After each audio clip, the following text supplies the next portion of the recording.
कि आज़ाद कश्मीर के जिला बाग के गांव कोटड़ी में भारत की जानिब से गोलाबारी के बाद सिक्योरिटी फोर्सेस ने इलाके का कंट्रोल में लिया हुआ है। हमले से एक घर मुकम्मल तौर पर तबाह जबकि कई घरों को जुज़वी नुकसान पहुंचा है। हमले में शहीद होने वाले उसामा इशरत की नमाज जनाजा अदा की गई है। इस पर हम बात करते हैं दौर न्यूज़ के रिपोर्टर अब्दुल्ला मोहम्मद से। अब्दुल्ला, बताइएगा, भारतीय गोलाबारी के बाद इलाके में इस वक्त क्या सूरत हाल है और जो शहीद हुए हैं उसामा, क्या उनकी नमाज जनाजा अदा कर दी गई?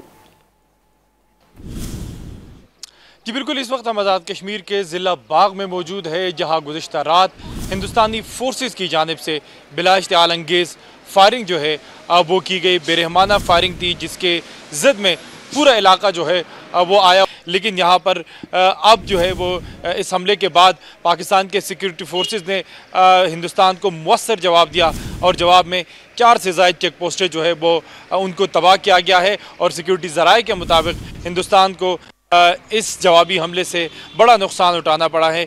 इस गोलाबारी के बाद यहाँ पर सिक्योरिटी जो है वो इंतहाई सख्त है। उस तरफ जाने वाली तमाम रास्ते जो है उनको तमाम रास्तों को बंद किया गया है। कॉर्डन ऑफ है तमाम रास्ते। सिक्योरिटी फोर्सेस और पुलिस जो है वो इस मुकाम पर पहुँच चुके हैं और किसी को वहाँ जाने की इजाज़त नहीं है, जबकि लोगों की एक बड़ी तादाद जो है वो यहाँ पर जमा है और वो देख रहे हैं। लेकिन उनका मानना है कि